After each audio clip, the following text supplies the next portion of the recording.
Guys, welcome to 2020.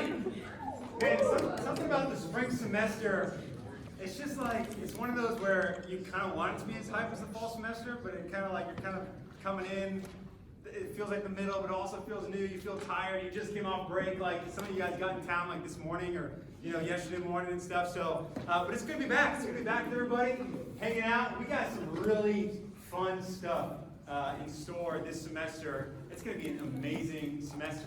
Already, I appreciate my man Alex up here saying cucumbers. It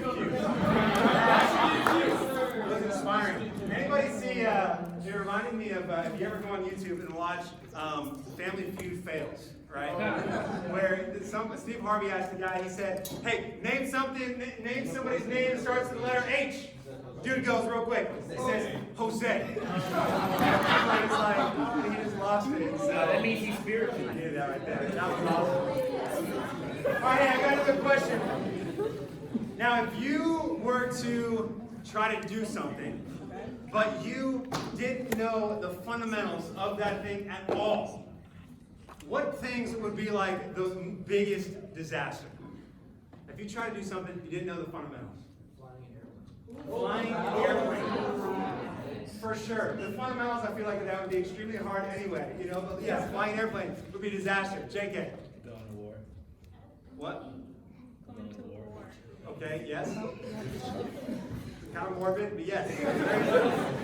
You don't want to get a knock. Swimming. Yes. You ever kind of like just accidentally fall in the deep end, or your friend pushing the deep end, and you like, I don't know how to swim, and it's the scariest moment of your entire life, Swimming. Click. So you get miracle power. Yeah. Skydiving. That would be like, if you didn't know you needed like to shoot, and you just thought you could actually just dive through the air, for sure. Do you have something? Yep. Yeah. I will never know the fundamentals now. For sure. Yeah. Answer. Okay, explain. Like, if you don't know to empty your pockets before you do laundry, then you get your pink lip gloss all over your clothes. Yes, that's the word. Who else still feels like they don't know the basics of laundry? In a lot of ways, but you're still trying to figure it out. I've left my headphones in mine so much. Anybody else? Yeah, Max. Yeah, driving, right? Driving would be a bummer if you didn't know the fundamentals of driving. Some people, right, Harrison's very passionate about this.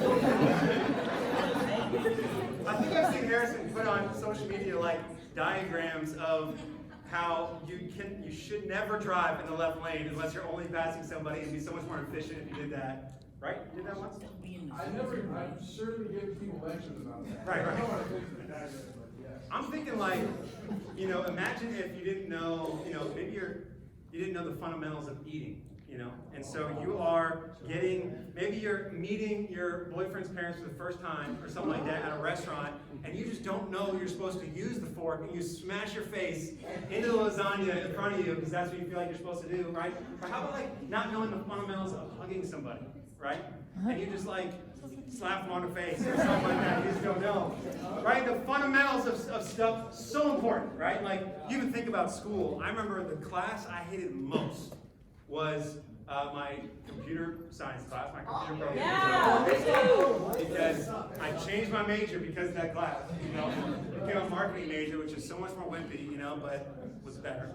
Because I never could get the fundamentals of how to code. And so we're doing projects that are just way deep in the book. I'm I don't even know how to do the ABCs, with coding and stuff like that. So knowing the fundamentals makes everything so much better, right? And you look at kind of some of the masters of things in the world. You look at the best actors, the best mathematicians of all time, right? The best athletes. They are brilliant masters at the fundamentals, right? And so all semester, I think for us, especially when it comes to following Jesus and trying to live life to the full, it's so easy a lot of times to get lost in all of the advanced stuff, and we lose sight on really mastering the basics. Yeah. And I think even in Christianity, we can say a lot of cool things, we can have a lot of cool facts, but if we don't really have the basics mastered in our life, then it's going to be a disaster on how you live.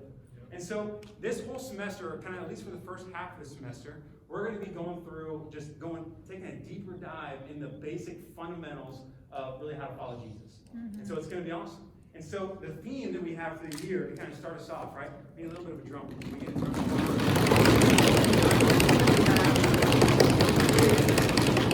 Rooted. Okay. And so what we're going to be doing is we really want not just to kind of have a great tree on the outside, right? That like has this really cool looking tree, great looking campus ministry kind of thing, but it has no deep roots. And the problem is if we don't have deep roots, the minute a storm comes, the minute something happens, the tree falls over because it didn't have strong roots. And so that's what we're going to talk a little bit about tonight. But turn over to Jeremiah chapter 17. And as we turn, I'm just going to say a prayer as we jump in. Father, we are so grateful to be in your family, that you have done everything you can to really seek after us and make yourself known to us, God. You have spoken to us in so many different ways, God, that people, until recently, God, would have killed just to have the Bible like we have it today. And that people couldn't just open their phone and have the Bible app right there. Couldn't have a paper Bible in their hand. And there were some scrolls that cost more than people's houses back in the day, God. We are so abundantly blessed with how you try to communicate to us, God.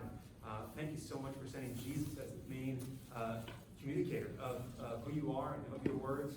And we pray, God, that as we really try to grow, that before we even try to grow, God, that we can really start to grow deeper. And we can grow deeper into the ground and get locked in and get rooted in some of the basic things. But God, we love you so much. We pray that you would help us learn tonight, open our hearts tonight, God, soften our hearts to really be open to your words. We love you so much. In your son's name we pray. Amen. Amen. So for the first half of the semester, we're going to be going through kind of some of the more fundamental type of stuff. The second half of the semester, we're going to be doing more of a series on one another relationships.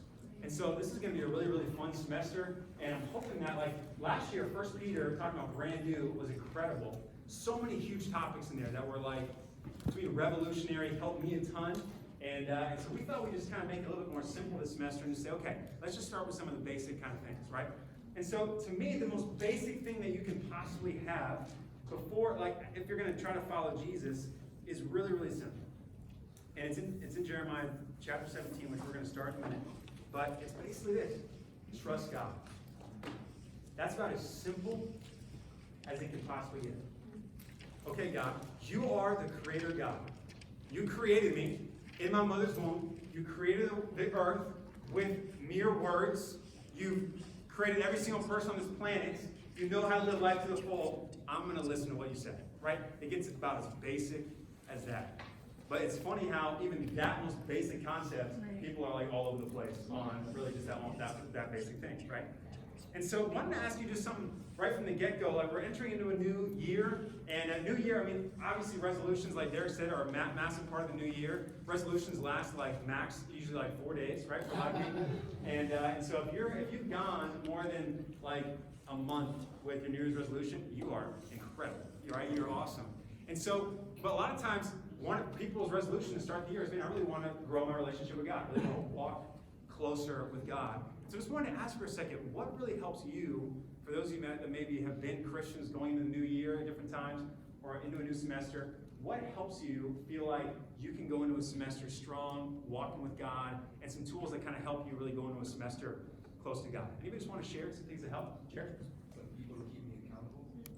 Yeah. Hold me to the, I guess, like the standard or the things that I say I'm going to do. They actually hold me to it. Totally. I mean, it's scientifically proven that you can make a goal by yourself, but you accomplish it so much more if you have other people that are really helping you do the same thing, or they're helping you keep you accountable in that goal, right? That's huge. Matt?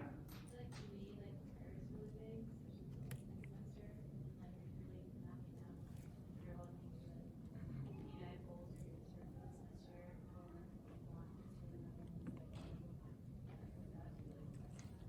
Totally. Prayer going this semester is huge. Derek? I like to, like, especially like coming off the break, reflect not only on the break, but like even with New Year, like the last year, like, okay, like, what went good, what went bad, what do I like really want to do better in my relationship with God? Like, what's something I could be doing more that would help me grow more? Mm-hmm. Totally. That's huge for me, kind of looking back to last year, being like, I saw a lot of victory in this. This was really awesome, but you know what? I really want to work on these kind of things going into the new year, and continue doing the things I felt like I really did well in, for sure. Yeah, kind of similar. Being grateful for the things that God has done in my life, like actually thinking about, oh, what did I want to happen last year, and then like, oh, wow, I actually was able to come through, and I was actually able to see that, and then being grateful that God allowed that to happen. Totally, yeah. Remembering all the amazing miracles and victories you had last semester. So easy sometimes to kind of get involved in the next thing and forget all that God has done in the past. And all over the Bible, it talks about, man, don't forget, remember, don't forget, remember. So it's so important for me, usually every year, I just finished it yesterday, where I go through every month the past year and just kind of write down the highlights of ways that God moved in my life, or something that I want to remember, or something that's cool. And it helps me just kind of be able to like put that year on the shelf and just be proud of it, kind of like a trophy, like, man, that was awesome. Now I can really move on to the next one, right? Here in Jeremiah 17, this is one of my favorite passages of all time. And in verse 5, it says this. It says, this is what the Lord says. Cursed is the one who trusts in man, who draws strength from mere flesh, and whose heart turns away from the Lord. That person will be like a bush in the wastelands. It will not see prosperity when it comes.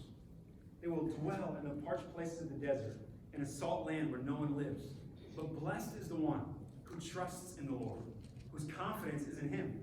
They will be like a tree planted by the water, that sends out its roots by the stream. It doesn't fear when heat comes.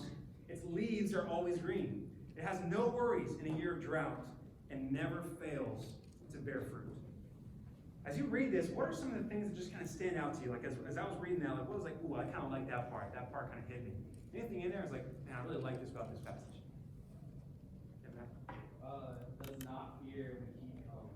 Like when this time of tree could like die, it's not afraid. Like it's because it trusts in me. Like I think about myself, like when I know things are on the horizon, I'm worried about it. I'm definitely scared. And like, but if I trust in God, I would. Totally, something about this is no fear, right? It doesn't fear when the tough times come, or like if you look out at a tree right now that's winter time. Bree sent me some pictures today, knowing that we were going to be talking about roots and trees, and there's just like these barren trees, right, that are kind of next to the river by our house.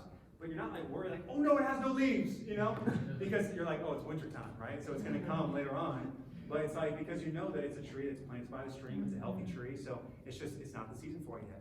And so when it comes, you're like, oh no, I totally know it's going to come. So it doesn't fear when none of the leaves are there, totally. Anybody else? Here. Maybe a little bit weird, but I kind of like where it starts off. Like, cursed is the one who trusts in man, because I think, like, as people, we're really afraid to be absolute or be like, no, here's how it is. But God from the jump is like, no. If you trust in man, sorry to break it to you, but it's gonna be terrible. Right. Like, that's the facts. Totally. I think that word curse sometimes in our society, we kind of have we think of Harry Potter sometimes or something like that with curse, right? Like throwing curses on somebody. I think what it means a lot more of is like, man, if you really try to do this, your life is just not going to go the way that you want it to go, right? It's going to be cursed. It's just not going to go right. And I think we could all tell stories in here, right, of times where we've tried to do something that we thought was really great and just hasn't really gone well.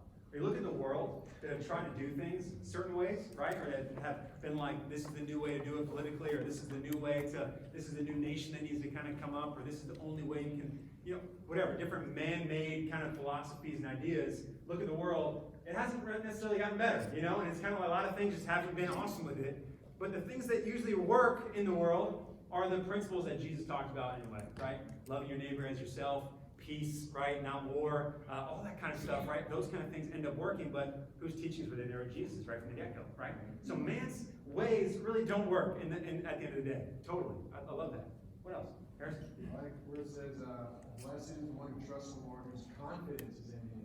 I think the word confidence kind of stands out to me because what makes me confident can be like approval or validation or even just facts. Like, oh, I know that's true, but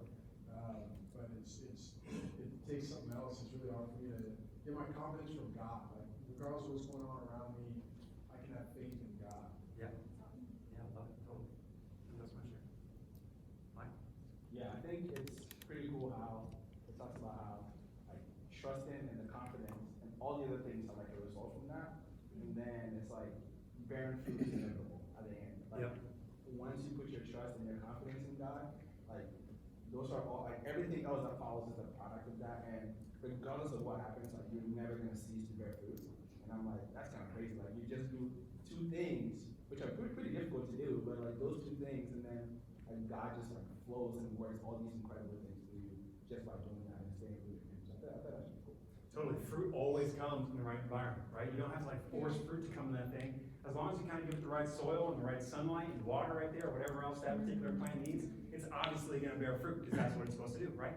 And God says the same thing about us. It's like, hey, as long as you kind of put yourself in the right environment, you trust in me, right? You kind of plant your roots by the stream, then everything, you're no doubt you're going to bear fruit.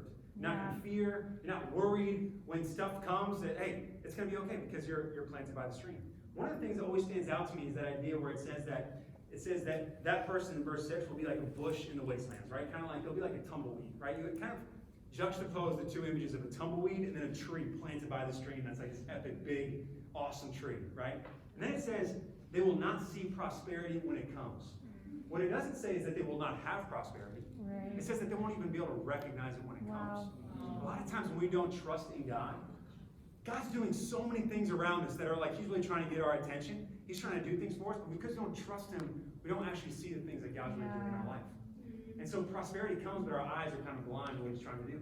And so we have to learn, if we want to see the miracles, if we want to see God work in our life, then we really got to go to the source.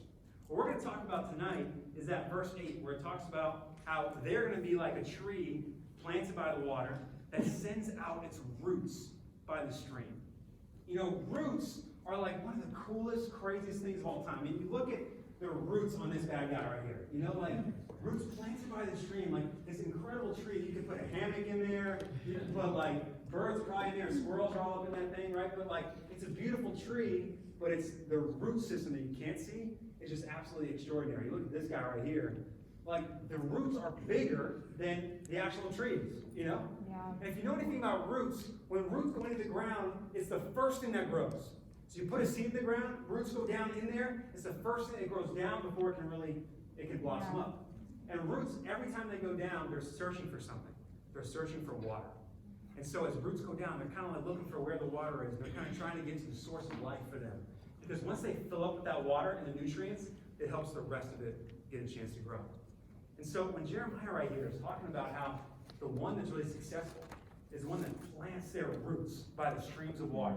People that are really going down, where your roots are digging in, trying to find the water, trying to find the life source, that's when you can really become the healthy, vibrant, amazing person that God created you to be. But what it takes is you searching, right? You going down deep and searching, seeking out for God, searching for the water. If you just kind of like plant and just try to sprout out real quick, you don't get a chance to really seek God and try to find the nourishment. You're relying on other things to nourish you, like just TNLs or kind of like just a hype, lesson at some point, or just friendships to kind of keep you attached. But you're not actually searching for God and trying to trust God, then you're not really going to have that root system that God really wants you to have. What's amazing about roots too is like, you look at these guys, if they were to like run into a rock right down here, it wouldn't just like stop and be like, dang, we can't go any further, we're done, or it's like once the roots go down, if it hits a rock, it's like, okay, I hit something, now I gotta either go through this thing, or I gotta figure out a way around it. So if you look at roots a lot of times, they either like broke through pavement in the ground, or they broke through different rocks in the ground, and they're kind of like, they twisted all around them and stuff like that, because once you kind of, if you're willing to search hard enough for the water, it doesn't matter what kind of obstacles come, you're gonna figure out a way around it, you just gotta keep persevering. I think for us, right, we face obstacles in trying to seek and trust God all the time. And sometimes what I feel like is like, people in here, once the first obstacle comes, you're like, dang, I didn't think it was supposed to be like this. I thought it was supposed to be kind of easy. And you give up right there. And you're like, I faced one obstacle. My family, man, I went home and my mom was kind of ticked off at me for being a Christian, or she got, we got in an argument. Okay, obviously Jesus doesn't work then, Or we kind of faced a little bit of persecution from some of our friends. Or right when we became a Christian, we were super excited and hyped up, and we were growing a ton, and then all of a sudden, 2 weeks goes by, and a month goes by, and 2 months goes by, where the hype starts to kind of wear off, and you hit some obstacles where you're actually having to deal with some things in your heart, and you're like, no, I'm just going to kind of give up, because obviously it's just going to be too hard to kind of dig through there. And the problem is, if we don't kind of like, those obstacles, we're going to figure that stuff out, right? Everybody that's ever been successful, that ever kind of wants to do something great for God, they're going to run into obstacles. Yeah. But it's your choice whether you're going to keep persevering through that stuff. You're going to say, no, I'm going to break through that thing. I'm gonna keep going. I'm gonna keep driving down, searching for that water. I'm gonna go around the thing. I'm gonna try to find a maneuver my way around because this might not be the way I thought, so I'm gonna go this way a little bit. And trying to get down just where you can find the water, that's the most important thing. You're gonna figure it out. You're gonna get the nutrients that you need, and you're gonna grow to be this incredible, strong tree. Amen. Good stuff. As you go deeper, what's cool about roots, as they go deeper, they soak in even more nutrients. Yeah. They get bigger, they get stronger, they soak in even more that can help the rest of the tree. But if you just stop, then you're done getting nutrients. You gotta keep going. You gotta keep persevering. You gotta keep fighting, right? And then that's when you really start to grow. Good I stuff. think going into the new year, right? It's like, I don't know where you're coming from right now in the new year. I think you might have had just an incredible break, right? When you had a Christmas break, you're like, I was closer. I was literally on Christmas Day worshiping baby Jesus, or whatever it was. Like you had the little nativity scene out, you're like, I know that got a fist bump, or whatever. I don't know if you're like kind of so fired up about your Christmas, and stuff like that. I know for me, a lot of times when I went home for Christmas break, that's when I usually did my worst spiritually in a lot of ways. And so sometimes I had incredible breaks, sometimes it was a little bit rough. But no matter where you are, I want to kind of read a passage to me that was really helpful for me. It's in Deuteronomy chapter 4, and it talks about seeking God here a little bit. God is basically given like kind of a warning to an encouragement to Israel right here. He says, verse 25 says, after you have had children and grandchildren and have lived in the land a long time, it's like, okay, you got into the land, you're having a family, it's going great for you. It's like, if you then become corrupt and make any kind of idol, doing evil things in the eyes of the Lord your God, and arousing his anger, you will not live there long, but will certainly be destroyed. The Lord will scatter you among the peoples, and only a few of you will survive among the nations to which the Lord will drive you. There you will worship man-made gods of wood and stone, which cannot see or hear or eat or smell. You're like, dang, God, that is intense. Like you just throwing us under the bus like that. Basically what he's saying, right, is you're going to come to the land, and then there might become a point where you start turning back to your old ways. You start turning back to the idols that you worship. Where you start doing things that you never thought you were going to do. Where you start arousing God's anger. And he's like, guess what? When you start doing those things, it's just not going to go great for you. Kind of like what we talked about, you're going to be cursed, right? It's kind of like when you start playing with fire, you're going to get burned. So God's like, guys, you're going to go into the land. If you start doing bad stuff, don't be surprised when things just don't start going well for you. And so in that, I feel like God could have easily said, see guys, I told you, you're going to turn back, and now you're done. You're wasting my forgiveness. You're wasting kind of my relationship with you. I'm going to go find somebody else. You're not welcome here anymore. But listen what God says. It says in verse 29, it says, but if from there, from that dark, intense place where you were like just messing up, but even from there, if you seek God, if you seek the Lord your God, you will find him. If you seek him with all your heart, with all your soul. Right. When you are in distress, and all these things have happened to you, then in the later days, you'll return to the Lord your God and obey him. For the Lord your God is a merciful God. He will not abandon you or destroy you or forget the covenant that he made with your ancestors, which he confirmed to them by oath. I don't know what kind of break you had. You might have had a really, really tough break. You're coming back kind of deflated, you're coming back discouraged. Or maybe you had a break that you were trying to connect with God and it was like, there was just nothing there. It was stagnant, it was boring, it was just like you didn't maybe sin as much, but you were kind of like just stagnant, you weren't totally sure what to do, you didn't see the life there.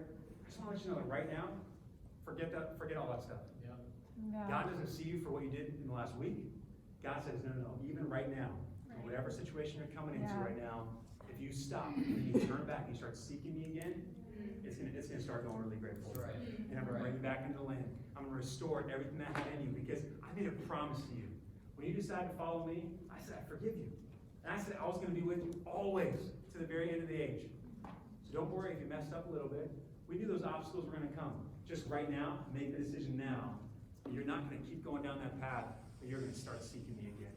And not just with a little bit, but seeking me with what? With all your heart, with all your soul. That takes some intense, deep courage and intentionality right there, right? And so, to me, the roots that we build, right? In terms of, what's the big practical we're talking about tonight? Really simple, seeking God. Yeah. Searching for God. Being those roots, they're digging your roots down strong. They're not trying to, we're not getting involved in all the other things we can talk about right now. Just really simple. Seek God. If you're really looking at your life right now, how do you feel like you're doing in just seeking God? Was it something you just did a long time ago, when maybe you were studying through the Bible, and it's like, man, you've lost that kind of joy of really searching for God again and seeking God and trying to get closer to God and trying to grow with God? Is that something maybe you're looking at your life and like, I never did this. I never actually tried to seek God with all my heart, with all my soul. What an amazing New Year's resolution that you can have now, right? Is where now you can make the decision now. Say, no, okay, I'm done living that way. Now I'm really going to start searching for God. I'm going to try to give it everything that I have. I want to give you guys 3 practicals. You guys have never heard these practicals before, okay? I'm going to give you 3 practicals. We're getting real simple. Basic, foundational stuff, okay? Here's some practical ways to send out your roots. 1, dig into the Bible. How often? Every day. Whoa, oh my, crazy. I know you guys have never heard that one before, right? But I find I've been in campus ministry for a long time, and to me, one of the number 1 reasons that people end up leaving God is because they stop reading their Bible. Yeah.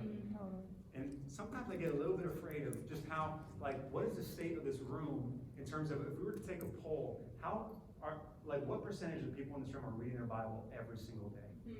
Or just not because you have to, you literally get to understand and get the words from the Creator Himself that's speaking to you and say, man, I have these incredible, life-giving words for you that I want for you today. It's going to make your life so much better. You're going to have amazing relationships and a future and a purpose. And it's right there. It's on your phone. It's in your pockets. People had to die for this, give their blood for this years ago. It's like, man, He has that right there for you. Right. Dig into it. Love it. Crave it. You have the words of God at your fingertips. Yeah. That's an extraordinary gift. And an amazing blessing, but sometimes we don't take it for granted. And it becomes a chore. Yeah. Like, man, I have to read my Bible today because that's what I'm supposed to do as a good Christian. It's like, no, you get the words of God. Right. Get the words of God. Dig in your Bible every day. That is, to me, the way you plant by the stream. Right there. What is the stream? The Bible, in many ways, right? Plant right there. Dig into it. Maybe you read it in a different translation that you're not used to before. I've started to do that this past few weeks. It's opened my eyes to new things in the Bible that I had not seen there before, just because I'm reading it in a different translation. Get a reading plan. Don't just open it. I used to do this, just kind of open up your Bible, bang. Okay, I'm reading that today. You kind of read it. But really, that doesn't give you the nourishment that you need if you don't really have a good plan. Right? So get a plan. Ask somebody in here, hey, what's been something cool that you've studied out before? And just kind of team up with somebody and come up with a plan together. Or say, hey, we're going to read something as a household together. And we're just going to come together and talk about it. Or me and my best friend, hey, let's just read the book of James together. Let's read 1 Peter over, again. Or let's read the book of John in a different translation together. Do something like Jared was saying, team up with somebody. Have something that can keep you accountable and do it together. Here's a crazy one. Pray. How often? Every day. Whoa. That's insane. Every day. It's crazy. But I would actually be surprised, to me, if every single person in here prayed every day. And again, it's like, man, okay, I have to pray. It's like, are you kidding me? You get to talk to God. Yeah. When people talked to God in the Bible, they thought they were going to die. Because it was so crazy. Yeah. You can talk to God. Amen. You have a direct line to Him. Later, in the beginning of of Deuteronomy 4, we won't go there, but it basically says, how awesome do we have it that we actually have a God that listens to us, unlike all these other nations that their gods don't listen to them because they're nothing. It's like we have a God that literally listens to us when we talk to Him. Right. You're not taking advantage of that? He says that, hey, whatever you ask for, you're going to get it. If you seek me, right, you come to me, you knock on the door, you're going to get it, right? It's like, ask whatever you want in my name, and I will bless it. I'll bless you with it, right? Like Jesus gives us these incredible promises, but sometimes we don't take advantage of it. To me, really simple. Pray. When you get up, spend 10 minutes on your knees, just praying. When you go to sleep, spend 10 minutes on your knees, praying. Yeah. Get your roommates. Go for a prayer walk. This is some of the most bonding times with my roommates in college. It's the most bonding time I have with my roommate right now. Like my wife. Try to pray. Pray through people in your ministry, right? Pray through the people at Georgia Tech. Pray through all the people at Georgia State. Pray through your family group. Pray for your family. So many opportunities to pray, but I don't think we take advantage of that amazing gift and power that we have at our disposal. And here's one. Commit to the times we meet together. Right up there with kind of not reading their Bible, a huge reason that I see people leave God is because they're not connected to the rest of His family. Yeah. We have TNLs, we have Devos, we have Bible talks on a weekly basis. Commit. Once you do that, you're gonna be blown away. If you do these 3 things, you're gonna start growing in ways that you like just never thought possible or that you wanted to in some ways. You know, you're gonna start just seeing stuff grow in your bottom that you won't. You know, but like it's gonna be amazing, kind of what happens just because you put these simple things into practice. Good stuff. So, get really simple, right? Number 1, we're talking about 2 New Year's resolutions today. Okay, the first one we just talked about is basically just, hey, what's one great thing for 2020? Walk with God closer. Yeah. Plant yourself by the stream. Yeah. Number 2, it's going to be super short and simple, is help a friend plant themselves by the stream. Because to me, all of us in here were told by somebody else about this amazing stream that we can plant ourselves next to. We don't have to be the little tumbleweeds, right, in the grass. That we can literally be people that help other people and also have this incredible life. You know how many people out there at Georgia Tech are craving to have stability and purpose and nourishment in their life? And have no idea where to find it and are going so many other places for it? And that we have literally the words that give us the nourishment and the purpose and the stability that we need? Yeah. So man, like just maybe take a minute, just write down 3 people that this week you could just talk to about God. You can just ask them, hey, you ever kind of read the Bible? Or you ever kind of like, do you believe in Jesus? Like, what do you think about Jesus? You know, and stuff like that. It can be as easy as somebody in your classroom, one of your roommates, maybe your brother or something like that. Like, who are 3 people you can talk to? I know a lot of you guys, right, the first couple weeks of school, man, a lot of you guys just go out and say, man, we're going to try to invite as many people as possible at TNL. Maybe some of you guys are here tonight were invited by some random person coming up to you on the street and saying, hey, you want to come to this thing? You're like, I don't know who you are. It's weird, but I'm down, you know? And so a lot of times we go out at the end of the semester, we try to find people and say, hey, we just feel like we won the jackpot, right? We won the lottery, and we have this amazing life with God. Would you also like to kind of check that out and experience that? And sometimes it's easy, right, if you talk to a bunch of people that already are kind of discouraged and bummed out, you know? But you guys, right, success does not come just in the results. Success doesn't mean all of a sudden like you planted something, right, and all of a sudden you got this incredible fruit that comes with it automatically. Success is you guys just being obedient. Being obedient to God, stepping out on courage. God is so proud of you. If you've been out there trying to talk to people about Jesus. Yeah. He's so proud of you. Yeah. Even if nobody even tried to look at you because they were offended by you for some reason, he's still proud of you. He's like, that's my boy, man. Yeah. That's my girl. She's out there getting it right there. She's trying to talk to people about Jesus. That's amazing. And so, take courage. Yeah. Keep persevering. Keep going. People need this. Yeah. Because really, it's pretty simple. Before you can really get rooted, it has to be planted, right? Yeah. And if you're going to be really good, if anybody's going to go deeply rooted into the ground, find the nourishment, first that seed has to be planted. And it's going to be planted by people in here, you know? I wanted to kind of go around one at a time. I wanted to go around and just have people raise their hands about like how they were introduced to God and how they were met and all this kind of stuff. And because each one of you have a story about like, I was on the bus and some random person started talking to me, or my coworker, or my roommate, or something like that, right? But all of us come from these crazy backgrounds and stories of how we were first introduced to Jesus, you know? I think about like my uncle John, he leads a church out in Paris right now. And someone just walked up to him when he was just graduated college and said, hey, what's your name? He said, my name's John. I said, great, you should read the book of John. He's like, okay, you know? And so he read it in a day, right there. Read it that night, stayed up all night reading the book of John. He was blown away by Jesus. He ended up becoming a Christian, right? He ended up inviting his sister out. We thought he was weird. That sister is my mom, you know? Started inviting her out. She's like, who the heck is my brother become, you know? And people are starting to call him brother and stuff like that. He's like, that's my brother. What are you doing, you know? And she was freaked out. But then she ended up coming with him to a Bible talk. And she was like, oh, and she gave her life to Jesus, you know, because in that semester. And meanwhile, my dad is traveling around Colorado, right? And he's like, we're traveling around the United States trying to find God. Meets 2 random guys in Colorado, ends up like totally changing his life right there, giving his life to Jesus, you know, in the couple of days that he was there, which was amazing. And but if it wasn't for people opening their mouths Right. to my parents or my uncle in a random city in Europe, then I wouldn't have a chance to be here right now, you know? Or my cousin that's leading the campus ministry in Europe wouldn't have a chance to impact, you know, the 50 students in his campus ministry in Paris, right? Don't ever underestimate the power of just opening your mouth Yep. and sending out an invitation, just talking to somebody. It can literally change generations Yeah. of people just by you opening your mouth. So don't just get discouraged. The next week, the next couple weeks, go out. plant a ton of seeds. You don't know which ones are gonna grow. That's kind of the fun of it. It's kind of a treasure hunt. You get to go out there and just kind of see what God does. But it's not gonna happen unless we go out there and start planting. Yeah. So guys, pretty simple. What we're trying to do this semester, we're trying to get back to the fundamentals. Tonight we're talking about what's fundamental number one, trust and seek God. When you do those things, everything else is gonna make sense. It takes intentionality, it takes time, it takes a lot of time to dig your roots deep. Yeah. And there's no better time this semester than this week to figure out how you're gonna build your schedule for the rest of the Yeah. semester. Because I know a lot of people, halfway through the semester, they start getting really busy, but it was because they could have easily planned to build their life around God early in the semester when they weren't busy. But they started kind of getting involved in so many other things. Maybe take some time over the next couple of days to really build your schedule around God, around trying to seek God, around trying to trust Him, and it'll really change your entire semester. You guys are awesome. It's going to be an amazing semester. It's really going to be awesome.